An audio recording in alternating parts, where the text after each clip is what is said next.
Student welcome to my channel. आइए dear student, इस video में हम लोग स्टैंडर्ड मैथ के सेक्शन बी के सारे क्वेश्चन को सोल्व करते हैं। जो भी एग्जाम दे के आए हैं प्लीज़ वो मिला लें कि कितने उनके सही हो रहे हैं। देखिए इसमें आपको इंटरनल चॉइस भी कोई कोई दिया हुआ है।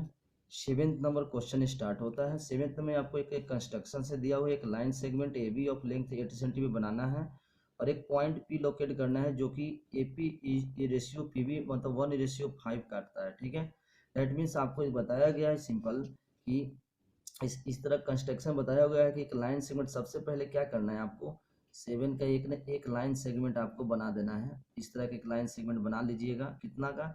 एक ए बी बनाए होंगे आप 8 सेंटीमीटर लेंथ का आपको स्केल से ड्रॉ कर लेना है। उसके बाद क्या करना है, देखिए यहाँ पे ए पी और पी बी, यहाँ पर कहीं पर कोई पॉइंट पी होगा जो 1:p में काटता हो।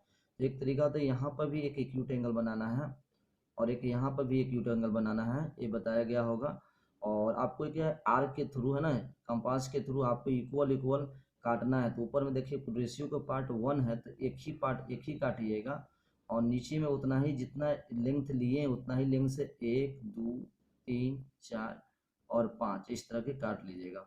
नेमिंग कर लीजिए, इसको A1 कर लीजिए, ये एक्स लाइन बनाए हैं और ये बी वाई है। इसको लिख दिए B1 B2 B3 B4 और B5।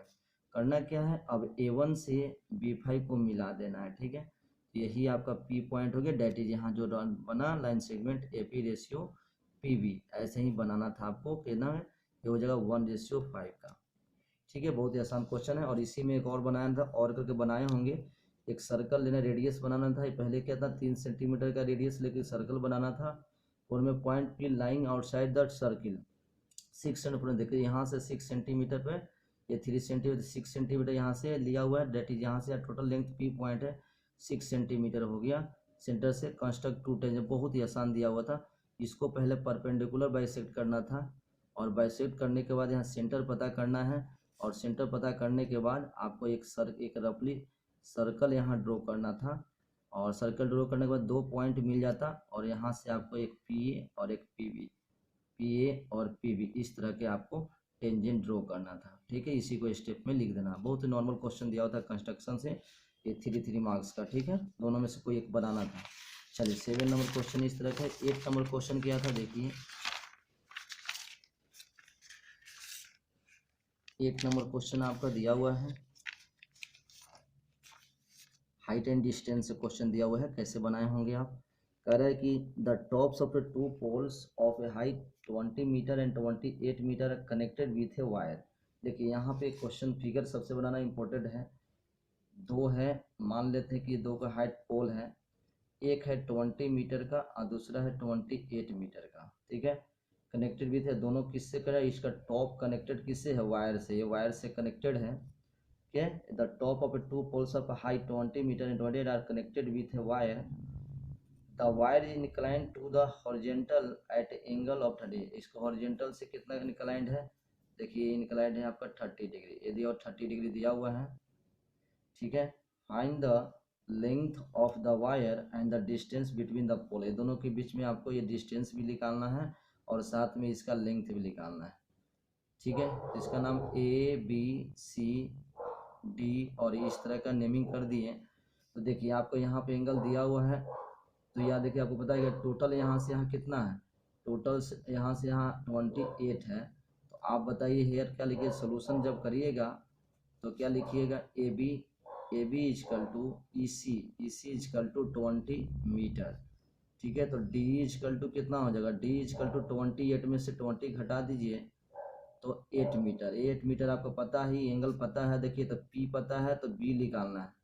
ठीक है, तो B निकालना है तो कौन सा लगाएंगे, तो इन ट्रायंगल ADE में आपको 10 लगाना है। 10 30 डिग्री बराबर, तब P/B होता है। तो P यहाँ कौन है, D, तो D 8 हो गया और A ऐसे करके बनाना है। 10 30 का वैल्यू कितना होता है, 1/√3 इजकल टू 8/A। देखिए कितना आसानी से आ गया, डेट इज A का वैल्यू 8√3 आ गया। इतना आपका मीटर आंसर हो गया। ठीक है, √3 का वैल्यू नहीं दिया हुआ, आप ऐसे भी छोड़ सकते हैं। चाहे यहाँ पे 8 इंटू √3 का 1.732 इससे भी गुना करके आप आंसर लिख सकते थे। ठीक है, चलिए, तो आपको निकल गया, दैट मीन्स ये बी ए जितना होगा वो बी सी होगा। दैट इज ये पहला आंसर जो हो गया, हेंस बोल देंगे and distance between two two pole, two poles कितना आ गया, टू पोल्स आप इंटू करके भी लिख सकते हो या 8√3 मीटर आंसर हो गया, क्योंकि एनसीईआरटी में रूट में ही देता है आंसर। चलिए इसी क्वेश्चन में अब यहाँ पर देखिए निकल गया है, ठीक है। आपको क्या निकालना है, फिर से आपको अब क्या करना है, नॉर्मली ये पता होगी। अब ये देखिए इसी ट्रायंगल फिर से चलेंगे, एडी भी निकालने का, लेंथ ऑफ ये जो वायर है तो इसका भी निकालना है, कनेक्टेड है वायर, वायर का भी लेंथ निकालना है। तो बताइए इसमें कौन सा लगाएंगे, आपका पी दिया हुआ है और एच निकालना है, एंगल दिया हुआ है तो इसमें लगा सकते हैं। फिर अगेन साइन 30 डिग्री बराबर पी बटा एच होता है ना, तो बस इस फार्मूला का यूज करिएगा। तो आपके पास कितना, साइन 30 का वैल्यू 1/2 और पी का वैल्यू कितना है 8 है और एच, तो यहाँ से एच इजिकल टू 8 2 जा 16, तो ये 16 मीटर हो गया। That is length of wire जो हो गया, लेंथ ऑफ वायर जो हो गया 60 मीटर, आपको आंसर हो गया, समझ गए। तो ये लेंथ ऑफ वाटर 60 मीटर और ये आपका पोल के बीच में डिस्टेंस 823 आ गया। नॉर्मल क्वेश्चन दिया हुआ था, ठीक है। 8 नंबर हो गया। 9 नंबर क्वेश्चन क्या दिया देखिए, 9 नंबर में आपको दिया हुआ है the weight of the 50 wild animals of national park recorded and the return find the mean weight, mean निकालना है, ठीक है। तो मीन निकालने में आपको पता नहीं होना चाहिए कि इसमें क्या निकालना होगा। इसी क्वेश्चन में आपको यहाँ से निकालना होगा सबसे पहले क्लास मार्क। देखिए 110 110 110 दिया क्लास मार्क, तो इसमें आपको क्या ब्लॉक में क्लास मार्क निकाले, तो पहले क्लास मार्क हम ब्लॉक निकाल लेते हैं। क्लास मार्क जिसको एक साइड से डिनोट करते हैं, तो क्लास मार्क जब निकालिएगा तो कितना हो जाएगा देखिए 110 और 110 210 हो जाएगा। तो 210 का आधा कितना होता है, तो हो जाएगा 105, कितना हो जाएगा 105, तो पहला 105 हो जाएगा, दूसरा कितना हो जाएगा देखिए 115, ठीक है। उसके बाद तीसरा कितना हो जाएगा 125, चौथा हो जाएगा 135 और पांचवा हो जाएगा 145। देखिए क्लास मार्क सब निकल गया, ठीक है। चलिए एज्यूम्ड मीन मेथड से बनाना है, ठीक है, एज्यूम्ड मीन मेथड से बनाना है। तो एज्यूम्ड मीन मेथड में करना क्या है, इसी में से कोई एक एज्यूम कर लेना है आपको, ठीक है। तो मान लेते हैं हमने एज्यूम कौन कर लिया, ये इसको मान लिया 125 को हमने एज्यूम कर लिया, ठीक है। तो एज्यूम कर लिए ये। अब यहाँ से आपको डी आई निकालना है, D I equal to X I minus A होता है, एक्स आई माइनस ए होता है इस तरह का, निकालिए। तो देखिए अब एक से क्या हो गया, एक्स आई में से 105 में से 125 घटाएंगे तो -20 आएगा, ठीक है। उसी तरह 115 में से 125 घटाएंगे तो -10 आएगा, यहाँ 0 हो गया, और इसको घटाएंगे तो हो गया +10 और हो गया +20, इस तरह का हो गया। अब आपको ब्लॉक बनाना है एफ आई डी आई का, एफ आई डी आई का ब्लॉक बना दीजिए, ठीक है। कितना कितना होगा देखिए, डी आई आपको -20 है, एफ आई कितना है 4 है, तो 4 में -20 के तो -80 हो जाएगा, 12 में 10 के तो -120 हो जाएगा और 0 हो जाएगा, फिर 8 से गुना करें 80 हो जाएगा और 3 से गुना 60 हो जाएगा। तो देखिए अब इसको जोड़िएगा तो इसी से कैंसिल हो गया, और नॉर्मल यहाँ से आपका minus summation of F I D आई कितना आ गया -60 आ गया, -16 आया। अब यहाँ से फार्मूला लगा दीजिए, mean equal to A plus summation of F I D I by summation of F I. तो समेशन ऑफ एफ आई कहाँ था, ये फ्रीक्वेंसी का सम यहाँ दिया हुआ था। देखिए ए का वैल्यू आपने क्या जूम किया था 125 प्लस समेशन ऑफ देखिए -60 आ गया बाई समेशन टोटल कितना 50 दिया हुआ था, ऑलरेडी कह रहा था 50 वाइल्ड एनिमल्स थे, इसी से कट गया और काट दीजिए, और 125 माइनस में इससे भागा दीजिएगा तो 1 पॉइंट कितना हो गया 1.2 हो गया, ठीक है। माइनस में अब घटा दीजिएगा 1.2 तो कितना होगा 8 हो जाएगा, और 4 में से 3 हो गया 123.8, 123.8 आपका केजी क्या हो गया, ये मीन वैल्यू हो गया, यही आपका आंसर हो गया, ठीक है। तो मीन वेट निकल गया, ठीक है, एनिमल्स का लिख दीजिएगा, hence mean weight of animal, यही आपका 123.8 kg आ गया। ठीक है, और 10वां नंबर क्वेश्चन दिया हुआ था इसी में। देखिए, the flowing frequency distribution find the median निकालना है। तो मीडियन निकालने के लिए सबसे पहले आपको क्या करना होगा, इसमें आपको देखिए क्यूमुलेटिव फ्रीक्वेंसी का ब्लॉक बनाना होगा। ठीक है, क्या बनाना है, क्यूमुलेटिव फ्रीक्वेंसी का। फिर से यहाँ लिख लेते हैं, नॉर्मली क्लास है, लिख लीजिए। 1400 से 1550 है, 1550 से 1700 है, 1700 से 1850 है, और 1850 से 2000 है। ठीक है, चलिए, और इसके ऊपर में आपका क्या दिया हुआ है, यहाँ फ्रीक्वेंसी दिया हुआ है, फ्रीक्वेंसी लिख लीजिएगा।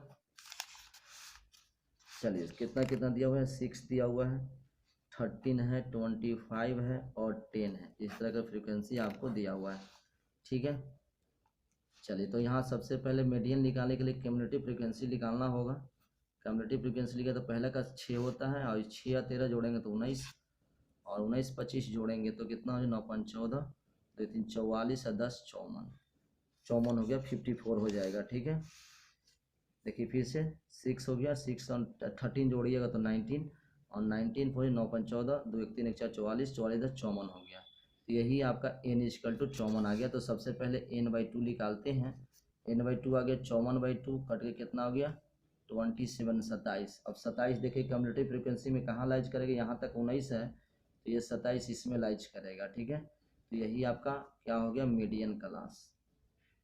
तो मीडियन क्लास आपका हो गया कौन सा, देखिए 1700 से लेके 1850, 1700 से लेके 1850 आपका क्या हो गया, ये हो गया आपका मीडियन क्लास। तो यहाँ से लोअर लिमिट एल मिल गया 1700। एच कितना होता है, एच होता है गैप, देखो गैप 1400 से 1550 से 150 का गैप हो गया, एच हो गया। चलिए, और यहाँ पर सी एफ क्या होता है, C F cumulative frequency just इसके मीडियन क्लास के ऊपर वाला, तो ये आपका सी एफ हो गया, और एफ आपका ये होता है, तो सी एफ 19 और एफ इक्वल टू 25 हो गया। अब फार्मूला लगा दीजिए मीडियन का। मीडियन का फार्मूला क्या होता है, L plus n/2 minus C F बटा एफ गुने एच, ये फार्मूला होता है। एल का फार्मूला क्या, 1700 हो गया, प्लस n/2 कितना आ रहा है, देखिए n/2 27 हो रहा है, माइनस सी एफ हो रहा है 19 बटा एफ हो गया 25 गुने 150। ठीक है, चलिए 1700 हो गया, और इसी से काटिएगा तो कितना टाइम में कटेगा, 6 टाइम में कट गया। और 27 में से 19 गया तो कितना हो गया, तो हो गया 8 9 8 17। ठीक है, 8 गुने 6 हो गया, डेट इज 1700 प्लस 8 के 48, डेट इज 1748। यही आपका क्या आ गया, मीडियन क्लास। ठीक है, तो हमारा मीडियन कितना हो गया, 1748 हो गया। तो इस तरह के हमने सेक्शन बी को पूरी तरह से कंप्लीट कर लिया, और आई आप लोग मिला चुके होंगे कितना आपका सही आ रहा है। ठीक है, स्टेप मार्किंग भी मिलेगा। और प्लीज़ हमारे चैनल पे नए आए होंगे और ये बेनिफिशियल वीडियो लगा हो तो हमारे चैनल को लाइक और सब्सक्राइब कर दीजिएगा। Thank you.